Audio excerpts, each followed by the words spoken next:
কিছু কিছু অসুখ আছে না, যেগুলো পারিবারিক, মানে পরিবারের মধ্যে ছড়ায়। যেমন ধরুন সেতি। সেতি একটা অসুখ, তো রোগ। তো বাবা মায়ের যদি মধ্যে কারোর যদি সেতি থাকে, তাহলে সন্তানের মধ্যে সেতি রোগটা ছড়াবার সম্ভাবনা প্রবল। তেমনি দেখবেন সুগার। যদি বাড়িতে কারোর সুগার হয় বা সুগারের পেশেন্ট থাকে, দেখবেন তিনি মাঝে মাঝেই বলেন, আমার বাবার হাই সুগার ছিল তাই আমার সুগার, বা আমার মায়ের হাই সুগার ছিল তাই আমার সুগার, আমি বলে থাকি। এগুলো আছে কিছু কিছু পরিবারের মধ্যে, এই বংশানুপরাক্রমে চলে আসে। তেমনি মিথ্যে কথাটাও কিন্তু এটা এক ধরনের রোগ। এই মিথ্যে কথাটাও পরিবারের মধ্যে সংক্রমিত হতে থাকে। ছোট থেকে যদি কেউ দেখে যে বড় কেউ অনর্গল অনর্গল অনর্গল মিথ্যে কথা বলে চলেছে, তাহলে সেটা তার মধ্যেও সংক্রমিত হয়। এই যেমন ধরুন আমাদের দিদি সারাদিনে কটা সত্যি কথা বলে, এটা কিন্তু একটা তদন্তের বিষয়। যাই বলে মানে ম্যাক্সিমামটাই মিথ্যে কথা। সেটা ছোটোবেলা থেকে দেখেছে, শুনেছে ভাইপোর মধ্যে কিন্তু ওটা সংক্রমিত হয়েছে।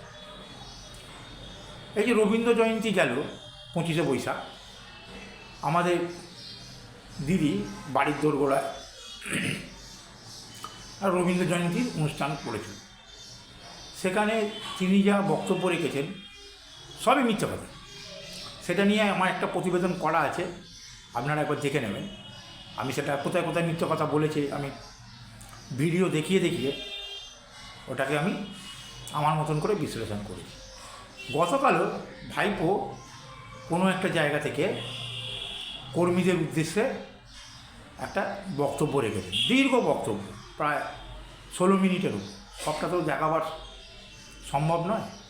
আমি চেষ্টা করব যে ভাইপো কোথায় কোথায় মিথ্যে কথা বলেছে, কী কী মিথ্যে কথা বলেছে, সেটা তথ্য সহকারে দেখাবার। নমস্কার বন্ধুরা, আমি দীপ্তিমান, আপনারা দেখছেন বেঙ্গল এক্সপ্লেন চ্যানেল। দেখুন, এই যে সদ্য সমাপ্ত নির্বাচন, এই নির্বাচনে তৃণমূলের ভরাডুবি হয়েছে, বিজেপির উত্থান হয়েছে। উত্থান হওয়ার পর 2021 সালে যে ব্যাপক সন্ত্রাস আমরা সারা রাজ্য জুড়ে দেখেছিলাম, তার ধারে কাছেও কিন্তু কোনো রকম সন্ত্রাস এবারে দেখা যায়নি। এর মেন ক্রেডিট হচ্ছে বিজেপি সর্বোচ্চ স্তরের নেতৃবৃন্দের আবেদন এবং সেই আবেদনের ভিত্তিতে নবনির্বাচিত বিধায়কদের জায়গায় জায়গায় নেমে পড়া। তার মানে কি কোথাও ছিটেফোঁটা কিছু হয়নি? ছিটেফোঁটা অবশ্যই হয়েছে। আপনাদেরকে আমি প্রথমে আমাদের এই প্রিয় ভাইপোর যে দীর্ঘ বক্তৃতাটাই উনি রেখেছেন, বক্তব্যটি কর্মীদের উদ্দেশ্যে রেখেছেন, সেটা আপনাদেরকে পাটে পাটে শোনাচ্ছি। আপনারা তার বক্তব্যটা শুনুন, আমি বিশ্লেষণ করব। সকলকে আমার শ্রদ্ধা, কৃতজ্ঞতা ও ভালোবাসা জানাই। আজকের এই কঠিন সময়ে দাঁড়িয়ে আমি আপনাদেরই একজন হয়ে কিছু কথা বলার জন্য আপনাদের সামনে এসেছি। বাংলার এই মাটি বরাবরই আন্দোলন, বিপ্লব এবং সংগ্রামের মাটি। এই মাটি প্রতিবাদের মাটি। এই মাটি শিখিয়েছে মাথা নত না করতে, আর এই মাটি শিখিয়েছে অন্ধকার কাটিয়ে ভোরের আলোয় ফেরা। আমি জানি গত কয়েকদিন ধরে, বিশেষ করে 4 তারিখের পর থেকে আপনাদের ওপর দিয়ে যে ভয়াবহ ঝড় বয়ে গেছে এবং যে তাণ্ডব লীলা চলেছে, বাংলা বিরোধী বিজেপি আশ্রিত দুষ্কৃতীদের হাতে তৃণমূল কংগ্রেসের কর্মী, সমর্থক, শুভানুধ্যায়ীরা ইতিমধ্যে বিভিন্ন জায়গায় আক্রান্ত হয়েছে এবং আমাদের দলীয় কার্যালয়গুলিতেও ভাঙচুর করা হয়েছে। সবথেকে যন্ত্রণাদায়ক সেটা হচ্ছে রাজ্যের বিভিন্ন প্রান্তে নির্বাচন পরবর্তী হিংসায় যারা শান্তির বাণী শোনাত, তারা 4 তারিখে জোর জবরদস্তি ক্ষমতা দখল করার পরে আমাদের 10 জন একনিষ্ঠ সহকর্মীকে নির্মমভাবে হত্যা করেছে। এন্টালির তাপস নস্কর, নানুর বিধানসভার আবির শেখ, বেলেঘাটার বিশ্বজিৎ পটনায়ক, পূর্বস্থলী দক্ষিণের পিঙ্কু দেবনাথ, কুলপির মিঠুন সামন্ত, গোঘাটের সহদেব বাগ বা নারায়ণগড়ের বীরেন পাত্র বা সপ্তগ্রামের সোমনাথ ভট্টাচার্য এবং চাকদাহের তপন শিকদার প্রায় 10 জন সহকর্মীদের আমাদের থেকে কেড়ে নিয়েছে নির্মমভাবে। আপনারা শুনলেন যে একটা আঞ্চলিক দলের সর্বভারতীয় সাধারণ সম্পাদক, যাকে দলীয় কর্মীরা সেনাপতি বলতো, সেই সেনাহীন সেনাপতি এখন কতটা ভদ্র সভ্য নম্র হয়ে তার বক্তব্যটা রাখছে। তিনি কি বলেছেন?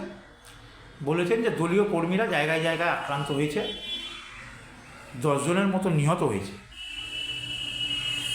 অসংখ্য পার্টি অফিস জ্বালিয়ে দেওয়া হয়েছে, নইলে দখল করে নেওয়া হয়েছে। এটা সত্যি যে জায়গায় জায়গায় কিছু তৃণমূলের উন্মাদ প্রকৃতির হারমাত আক্রান্ত হয়েছে। বহু লাখ লাখ তৃণমূল কর্মী আছে, সমর্থক আছে, সবাই কি আক্রান্ত? আমার প্রশ্ন এখানে না। যারা বেশি মাতব্বরি করেছে, যারা খাপ পঞ্চায়েত বসিয়েছে, জরিমানা করে টাকা তুলেছে, কোটি কোটি টাকার সম্পত্তি বানিয়েছে, 100 দিনের টাকা ঝেড়েছে, আবাস যোজনার টাকা ঝেড়েছে, মানুষের থেকে হুমকি চমকি দিয়ে ফাইন করে টাকা তুলেছে, তাদের ওপরই কিন্তু মানুষের ক্ষোভটা নেমেছে। সবই যে বিজেপি করছে কিন্তু তা নয়, বিজেপির কর্মীরা করছে তা নয়। যে নেতা একটা লোকের কাছ থেকে তোলা তুলেছিল, সেই ভদ্রলোক এখন টাকা চাইতে তার বাড়িতে যাচ্ছে, ভয়ে পালিয়ে যাচ্ছে। এই যে যারা আক্রান্ত হচ্ছে, সে কেউ ঘোষ হতে পারে, বোস হতে পারে, দাস হতে পারে, মজুমদার হতে পারে, সব হতে পারে, কিন্তু জানবেন এগুলো পাড়ায় পাড়ায় এক একটা শেখ শাহজাহান, জাহাঙ্গীর, ওই বোমবাজার কারিগর শওকাত, তাদের উপর আক্রমণ হয়েছে।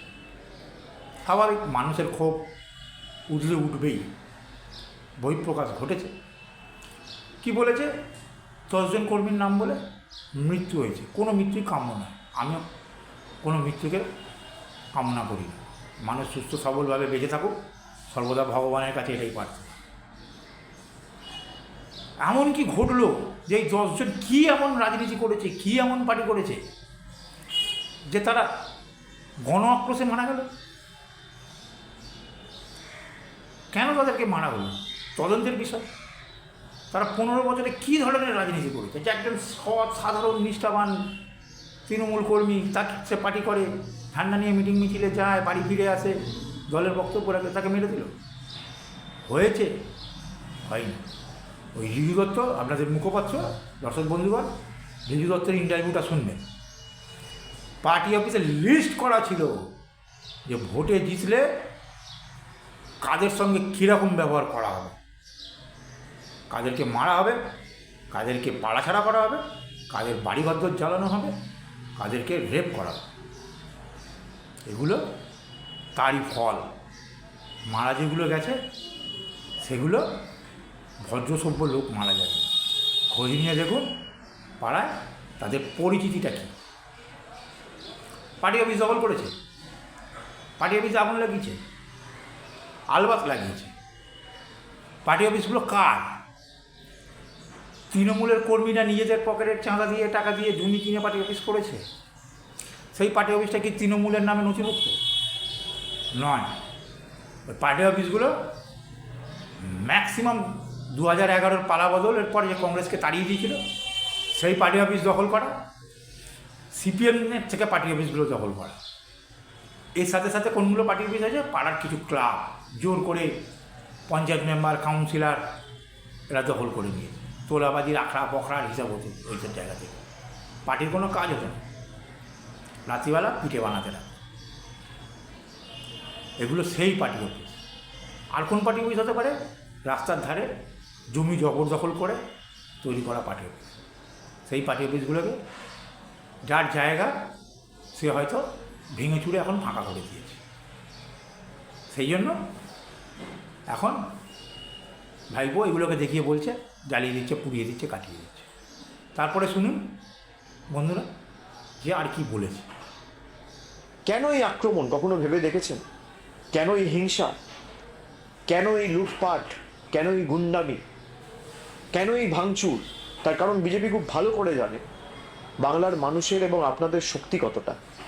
যারা কাপুরুষের মতো অন্ধকারে হামলা চালায় তারা আসলে আপনাদের সাহসের মোকাবিলা করতে ভয় পায়। তার কারণ তারা জানে যে তারা লুটপাট করে ক্ষমতায় এসছে।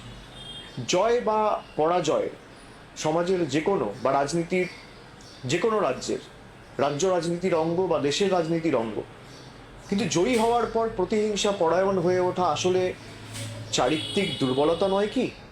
আমি মনে করি এটা তাদের চারিত্রিক দুর্বলতার বহিঃপ্রকাশ। এই যে 10 জন প্রাণ হারালেন, তাদের রক্ত বৃথা যেতে দেওয়া যাবে না। তাদের আত্মত্যাগ আমাদের পিছু হাঁটার কারণ হতে পারে না, বরং তাদের দেখা স্বপ্নগুলি পূরণ করাই হবে আমাদের অন্যতম দায়িত্ব এবং আগামী দিনের শপথ। মনে রাখবেন, তৃণমূল কংগ্রেস এমন একটা দল যার জন্ম হয়েছে রাজপথের ধুলোয়, আন্দোলনের মাধ্যমে, লড়াইয়ের ময়দানে, হার না মানা মানসিকতার মধ্যে দিয়ে। মনে পড়ে সিঙ্গুর নন্দীগ্রামের সেই দিনগুলি যখন চারিদিকে ছিল শুধু বারুদের গন্ধ আর সিপিএমের হারমাদ বাহিনীর লাঠির আস্ফালন? তখন কি আমরা কেউ মাথা নত করেছিলাম? ভয় পেয়েছিলাম? দমাতে পেরেছিল তৃণমূলকে? উত্তর হচ্ছে না। আমরা কি বলছে? কেন এই আক্রমণ? কিসের জন্য আক্রমণ? ঠিক কথা বলেছে, প্রশ্নটা ঠিক সঠিক। এরপরে কি বলেছে? সিঙ্গুর নন্দীগ্রামের আন্দোলন। ভাবখানা এমন করছে যারা সিঙ্গুর নন্দীগ্রামের আন্দোলনে ইনি ছিলেন, সেই রক্তক্ষয়ী আন্দোলনের ইনি সাক্ষী, একজন সৈনিক। তৃণমূলের উত্থান কিভাবে হয়েছে প্রত্যক্ষদর্শী। সোনার চামচ মুখে দিয়ে জন্মেছে তো, জ্ঞান হওয়ার পর থেকে দেখছে যে দিদি এমপি, বিশাল ক্ষমতামান, দিদির কোলে পিঠে মানুষ, আলালের ঘরে দুলাল। মুখ্যমন্ত্রী হবার পর তো ধরে করে সরাগান করেছেন। এখন তো এসব কথা বলবেন। কেন আক্রমণ হয়েছে বন্ধুরা? আপনারা দেখুন যে কেন এই আক্রমণটা হয়েছে। ভাইপো সারা রাজ্যে প্রচার করতে গিয়ে কি বলে বেরিয়েছে, আপনারা সেটা একবার শুনুন। 4 তারিখ 12টার পরে কোন জল্লাদের কত ক্ষমতা আর কার দিল্লির বাবা কাকে বাঁচাতে আসে আমি 4 তারিখ দেখব। 4 তারিখ বাংলায় থাকবেন, বেলা 12টার পর দেখা হবে। ফল বেরোনোর পর সুদে আসলে জবাব দেবো, আমি কথা দিয়ে যাচ্ছি। 4 তারিখে রবীন্দ্রসঙ্গীতের সাথে গ্রামে একটু করে ডিজেও বাজবে। তৈরি থেকো, আমি মমতা বন্দ্যোপাধ্যায়ের মতো উদার নই। গুজরাটের 4 তারিখে তৃণমূল আরামবাগ জিতুক বা হারুক, আমরা গতবারও আরামবাগ হেরেছিলাম, গোঘাট হেরেছিলাম, খানাকুল হেরেছিলাম, পুরসুরা হেরেছিলাম, কিন্তু উদারতা পার পেয়ে গেছিলে। এবার আমি নিজে দায়িত্বে থাকবো। জায়গায় জায়গায় জামাগুলো খেয়াল করবেন, বিভিন্ন মিটিংয়ে দাঁড়িয়ে 4 তারিখ বেলা 12টা 1টার পর কী হবে। আমি নিজে দায়িত্বে থাকব। নিজে দায়িত্বে থাকার ফল এখন বুঝতে পারছি। যত তৃণমূল কর্মী আক্রান্ত হচ্ছে শুধুমাত্র এই একটা ব্যক্তির উস্কানির জন্য। রাজার দোষে রাজ্য নষ্ট বলে না, এটা হচ্ছে তারই ফল। যে দেখো, যার কথায় নেচেছিলে এখন তাকে বলো এসে সামলাতে। আর কি বলেছে বন্ধুরা শুনুন। দিনে বুক চিতিয়ে দাঁড়িয়েছিলাম বলেই আজকে বাংলার মানুষ আমাদের সুযোগ দিয়েছিল 2011 সালে, এবং আমরা বাংলার মানুষের হৃদয়ে জায়গা করে নিয়েছিলাম। আজকের ওই প্রতিকূল পরিস্থিতিতে অন্য কিছু নয় বা নতুন কিছু নয়, এ হলো এক অগ্নি পরীক্ষা। সোনা যেমন আগুনে পুড়ে খাঁটি হয়, আমাদের সংগঠনকেও, তৃণমূলের সর্বস্তরের সৈনিকদেরকেও এই অগ্নি পরীক্ষার মধ্যে দিয়ে আরও শক্তিশালী হয়ে উঠতে হবে। আপনারা সকলে জানেন 2014 লোকসভা নির্বাচনে আমরা 34টি আসন পেয়েছিলাম। পরবর্তীকালে 19-এর নির্বাচনে লোকসভার ভোটে আমাদের ফলাফল প্রত্যাশিত না হলেও আমরা 22টি আসনে জয়যুক্ত হয়েছিলাম। তারপরের যে নির্বাচন 2024 সালে, সেখানে আমরা প্রায় 29টি আসন পেয়েছিলাম। দলের কাজ এবং আপনাদের পরিশ্রমে পুনরায় আমরা হারা আসনগুলো পুনরুদ্ধার করতে পেরেছি। 2021 সালে পশ্চিমবঙ্গ বিধানসভা নির্বাচনে আমরা প্রায় 215টি আসনে জয়যুক্ত করে হয়েছিলাম বা জয়লাভ করেছিলাম। মানুষ গণতান্ত্রিক রায় দিয়ে তৃণমূল কংগ্রেসের প্রার্থীদের সর্বত্র জিতিয়েছিল এবং বুক চিতিয়ে লড়াই করেছে বলে তারা এতগুলো আসন পেয়েছে। বিভিন্ন সাল, তারিখ, দিনক্ষণ, তিথি উল্লেখ করলে মানুষের জনসমর্থন ছিল। বিজেপি লুটপাট করেছে। মানুষের কেমন জনসমর্থন ছিল বন্ধুরা, আপনাদেরকে আমি একটা ছোট্ট ভিডিও দেখাচ্ছি, এবিপি আনন্দ থেকে নেওয়া। দেখুন সেই ভিডিওতে মানুষের ব্যাপক জনসমর্থনের পরিণাম। क्या है? शबाना खातून। शबाना खातून। मम्मी का नाम क्या है? मम्मी का नाम देखिए इसमें तो आपका मम्मी का नाम आपको नहीं पता? नहीं, इसमें लिखा है। इसमें लिखा आपको नहीं पता?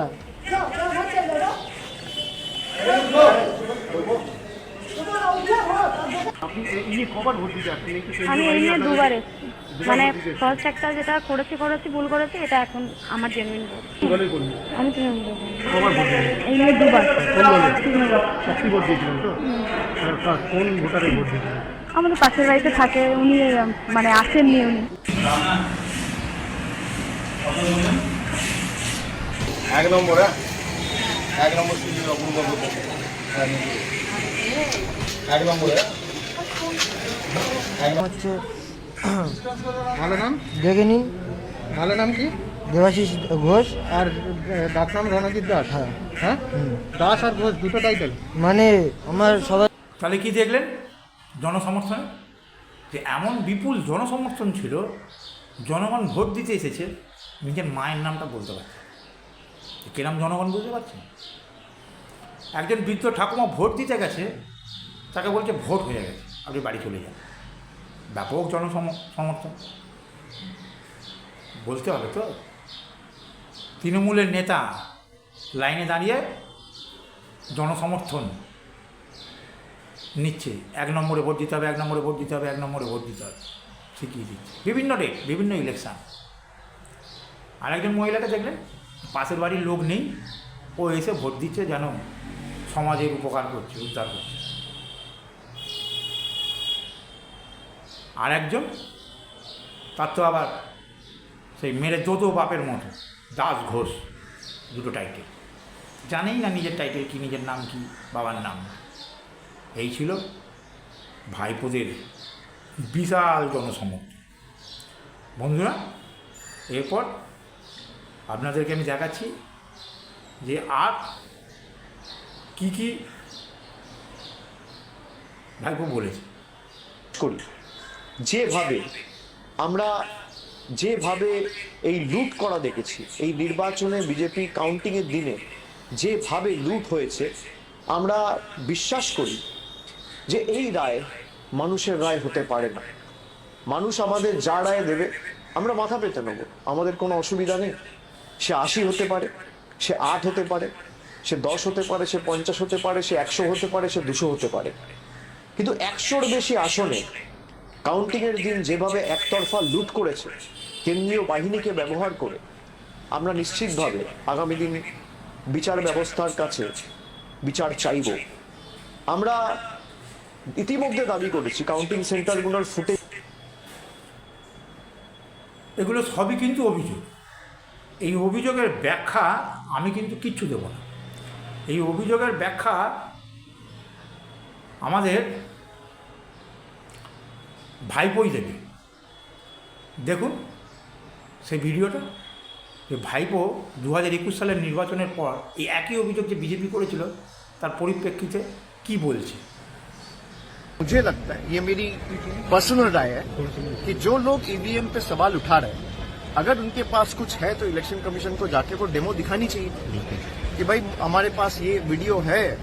इलेक्शन कमीशन ने वो सबको बुलाया था, और मैं इतना दिन से चुनाव जमीन पे करवाता हूं, मुझे लगता है आप अगर ईवीएम रैंडमाइजेशन के टाइम ठीक से काम करेंगे, और बूथ पे जो लोग काम करता है वो मॉक पोल के टाइम पे भी आप अगर चेक करेंगे, उसके बाद काउंटिंग के टाइम पे आपका 17C जो फॉर्म होता है जिससे बैलेट यूनिट, कंट्रोल यूनिट मिलाया जाता है, वो अगर ठीक से चेक करेंगे तो मुझे नहीं लगता है कि ये जो एलिगेशन है इसमें कोई सब्सटेंस है।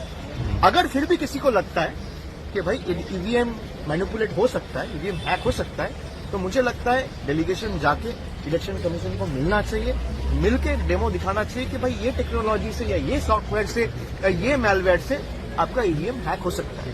और अगर वो শুনলেন বন্ধুরা, নিজের ফাঁদে কীরকম নিজে পড়ে, যখন যেমন তখন তেমন। 21-এ বিজেপি যা অভিযোগ করেছিল, 26-এ কিন্তু তৃণমূলও তাই অভিযোগ করছে। এভিডেন্স যদি থাকে নির্বাচন কমিশনের কাছে নিয়ে যাও। কর্মীদের উদ্দেশ্যে বার্তা কেন? বার্তা দিচ্ছ দাও, প্রেস করো, কি এভিডেন্স আছে দেখাও। আদালতে কেন?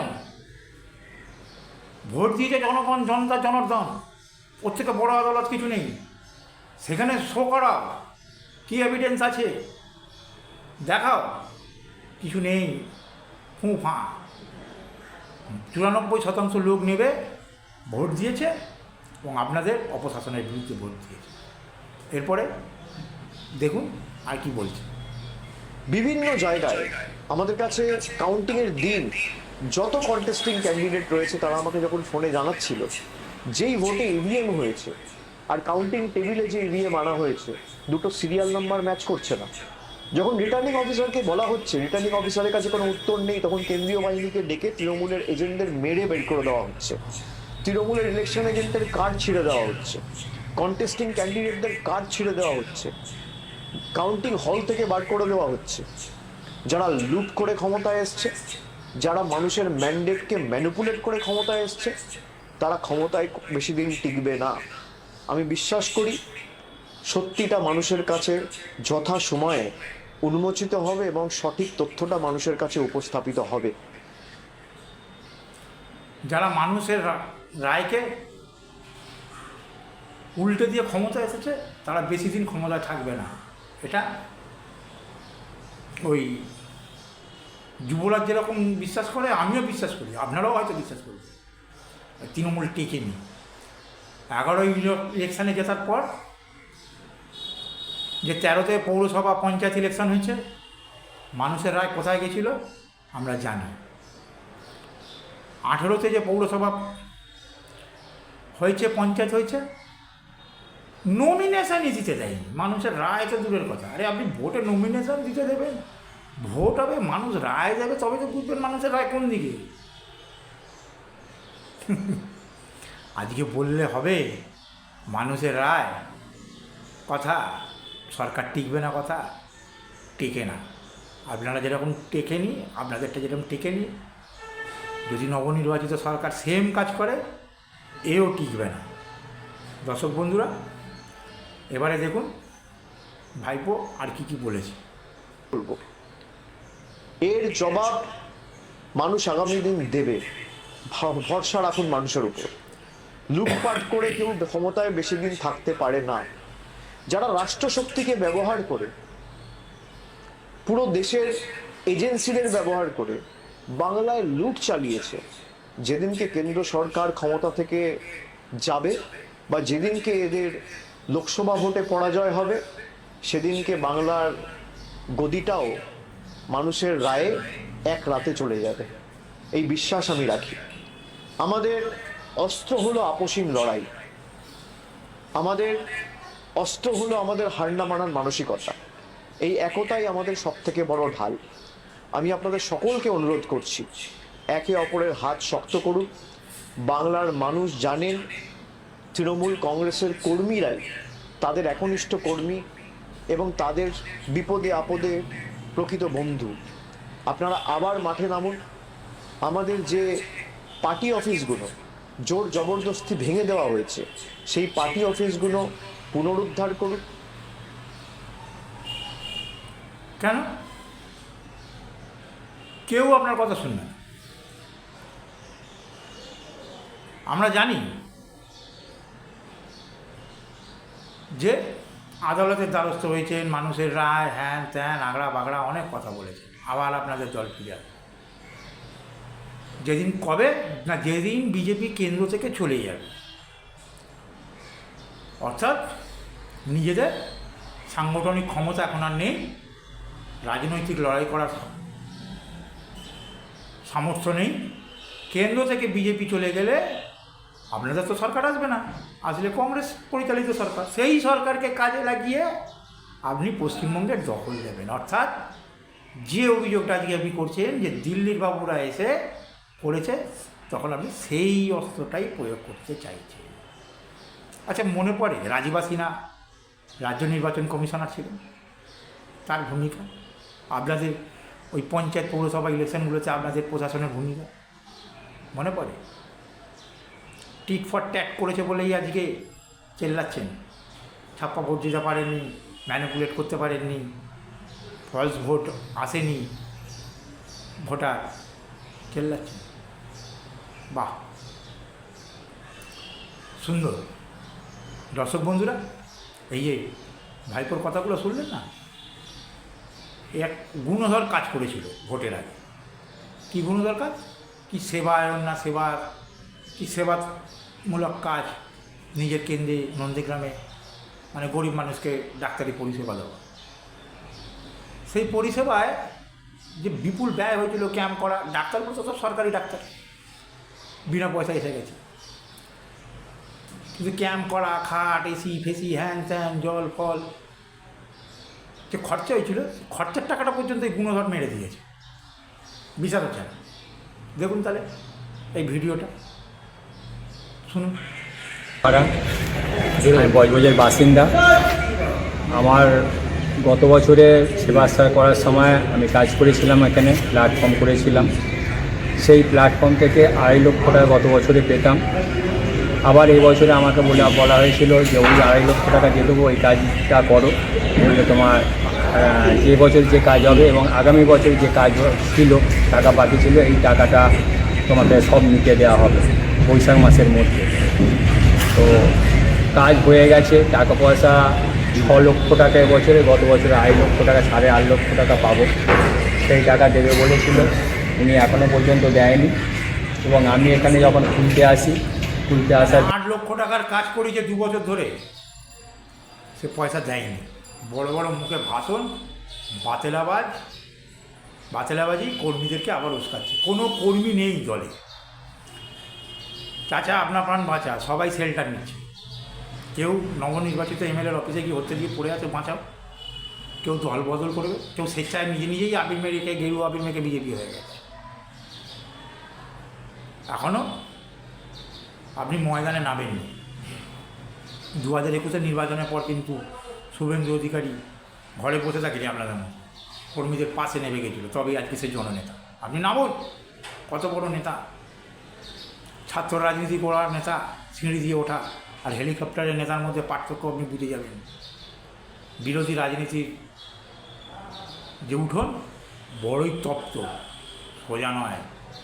এসি ঘরে লালিত পালিত সহ্য করতে পারবেন। আপনার জন্য রাজনীতি নয়। ভালোই ভালোই জয়রাম ঝিকি করে বিদেশে পাত্তারি ফুটিয়ে নিন। দর্শক বন্ধুরা, আমার এই প্রতিবেদনটা এতক্ষণ যদি আপনারা শুনে থাকেন, ভালো লেগে থাকে, তাহলে সাবস্ক্রাইব করুন, লাইক শেয়ার করুন, কমেন্ট বক্সে অবশ্যই মতামত লিখুন যে ভাইপো যা বলছে সেগুলো কি তৃণমূল আদৌ কিছু করেনি, হয়তো একটা নিরীহ দল মার খাচ্ছে। আর আমার কিছু বলার নেই। জয় হিন্দ, বন্দে মাতরম।